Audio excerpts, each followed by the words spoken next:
Sir భార్యాభర్తలు కలిసి ఉండడానికి చాలా టిప్స్, నియమాలు ఇవన్నీ చెప్తూ ఉంటారు.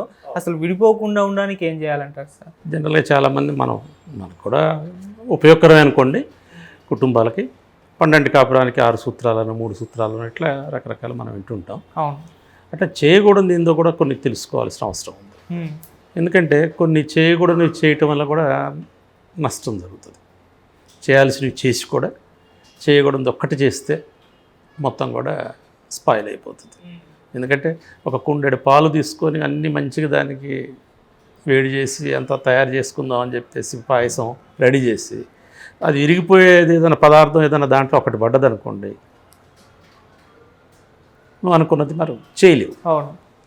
కాబట్టి ఈ చెప్పుకునే ముందు ఒక చిన్న విషయం చెప్పుకుందాం. నేను మా ఫ్రెండు రవి ఇంటికి వెళ్ళాను ఒకసారి. వాళ్ళ భార్య రజని వెళ్ళంగానే కాఫీ తెచ్చిచ్చింది. నేను కాఫీ చాలా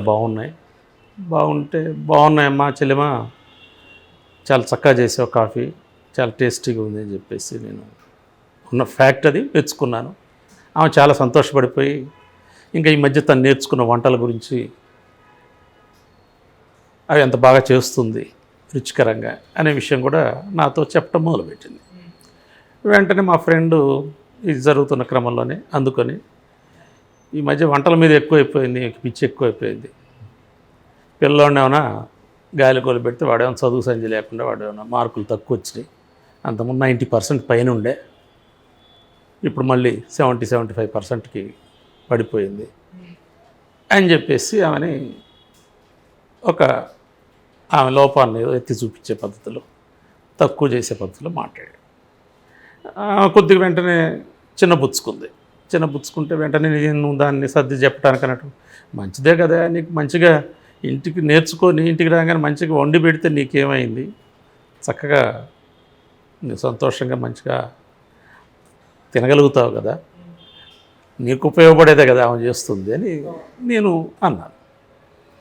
అనగానే ఇంతలో ఆమె అందుకొని సరే నేను వంటల మీద పడ్డాను అనుకో, మన కోసమే కదా ఇంట్లోనే కదా చేస్తుంది, ఆయన అడగండి, వాళ్ళకి ఆ సహాయం చేయాలా, వీళ్ళకి ఈ బాధల్లో ఉన్నారు హెల్ప్ చేయాలని చెప్పేసి ఇల్లు పెట్టి దేశం అంతా తిరుగుతాడు కానీ ఇంట్లో పిల్లవాడిని మాత్రం పట్టించుకోడు, గురువింద గింజలాగా నన్ను మాత్రం అంటున్నాడు అని ఆమె ఎత్తి పొడిచింది.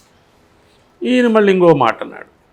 అనగానే వెంటనే ఆమె సరే మా అన్నయ్యని చూసాను నేర్చుకోండి, ఆయన జాబ్ చేస్తాడు, పెద్ద ఉద్యోగం సంపాదిస్తాడు, ఇంట్లో పిల్లల్ని చక్కగా భార్యని ఎంత మంచిగా చూసుకుంటాడు, పిల్లల చదువుకు సంబంధించి మొత్తం ప్లాన్ అంతా మా అన్నయ్యదే. ఆమె అందుకొని మళ్ళీ వాళ్ళ అన్నయ్యతో పోలికి పెట్టి మళ్ళీ ఈయన ఇంకో మాట. అంటే జనరల్ ఈ కుటుంబాల్లో మనం చూస్తున్నప్పుడు ఏమవుతుందంటే వాళ్ళకి సన్నిహితులైనటువంటి వాళ్ళు వచ్చినప్పుడు భార్యాభర్తలు ఒకళ్ళ మీద ఒకళ్ళు కంప్లైంట్ చేసుకోవటం, లేకపోతే పితూరులు చేసుకోవటం, ఒకళ్ళని ఇంకొకళ్ళు తక్కువ చేసి మాట్లాడటం, ఎదుటి వాళ్ళలో ఉన్నటువంటి లోపాలని వాళ్ళ ముందు మాట్లాడటం చేస్తుంటారు, జరుగుతుంటాయి.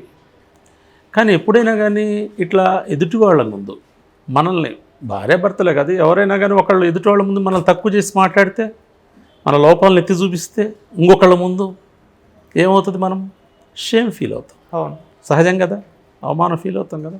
అట్లానే భార్యాభర్తలు వాళ్ళు మనుషులే కదా, వాళ్ళిద్దరి మధ్య ఇంకా అసలేం అట్లా జరగకూడదని కోరుకుంటారు కదా. అట్లాంటప్పుడు వాళ్ళు అన్నప్పుడు ఏమవుతుంది, వెంటనే షేమ్ ఫీలింగ్ వచ్చేస్తుంది.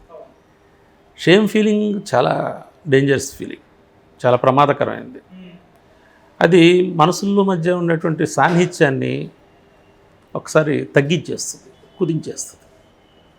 అంతకుముందు దాకా ఉన్నటువంటి ఏదైతే ఉందో క్లోజిటీ ఉందో ఆ మనసుల మధ్య, దాని మీద ఒత్తిడి పడిపోతుంది, ఆ సాన్నిహిత్యాన్ని తగ్గిస్తుంది. లోపల తెలియని కోపం వస్తుంది, ఆగ్రహం వస్తుంది.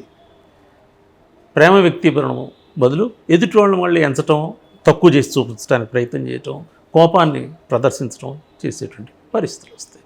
దీంట్లోంచి మళ్ళీ సమస్య మరింత జటిలమైనటువంటి పరిస్థితులు ఉంటుంది.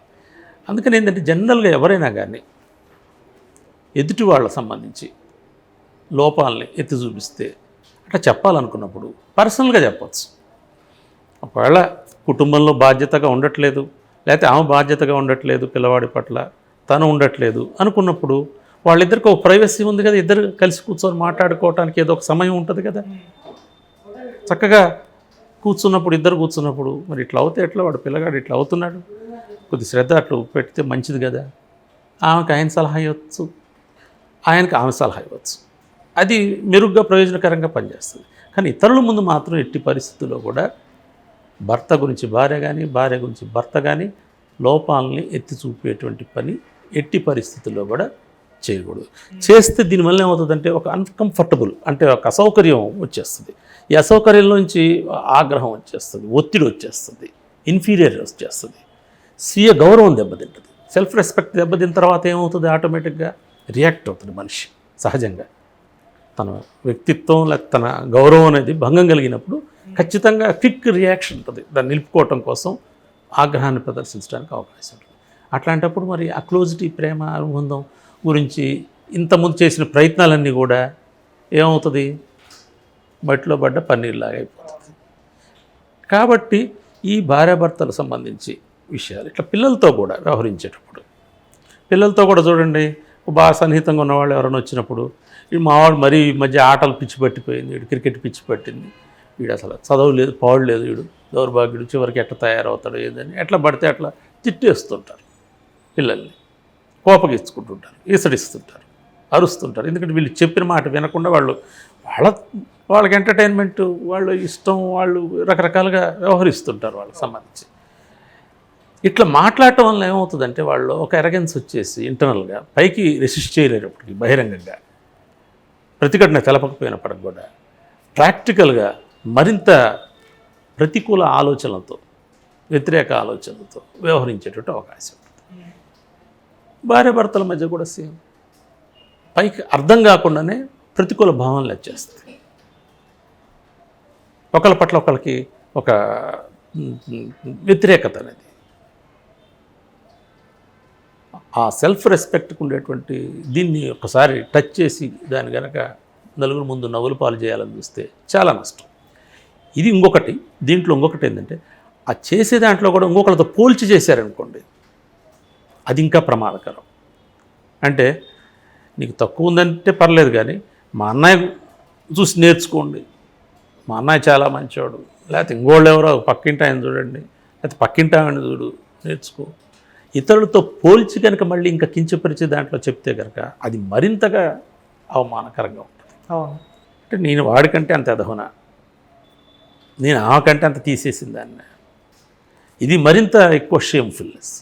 ఈ షేమ్ అనేటువంటి భావన అనేటువంటిది, అవమానం అనేటువంటిది, ఈ ఎమోషన్ వచ్చేటప్పుడు ఆ భావన అనేటువంటిది చాలా తీవ్రంగా మనిషిని గాయపరిచేటువంటి ఇది.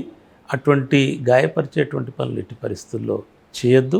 ప్రత్యేకించి ఇతరులతో పోల్చుకొని భార్యాభర్తల మధ్య ఒకరికొకళ్ళు ఇతరుల ముందు లేకపోతే వ్యక్తిగతంగా ఉన్నప్పుడు కూడా పోల్చి అట్లా తక్కువ చేసి కానీ, కించపరిచి కానీ, లోపాలను ఎత్తిచూపి కానీ అవమానపరచడం అనేటువంటిది చేయవద్దు. అది అత్యంత ప్రమాదకరమైనటువంటిది, రిలేషన్స్ దెబ్బతీసేటువంటి మొట్టమొదటి అత్యంత ప్రధానమైనటువంటి ఇది. కాబట్టి ఇది మాత్రం చేయొద్దు. మిగతా అన్నీ చేయండి, ఓకే.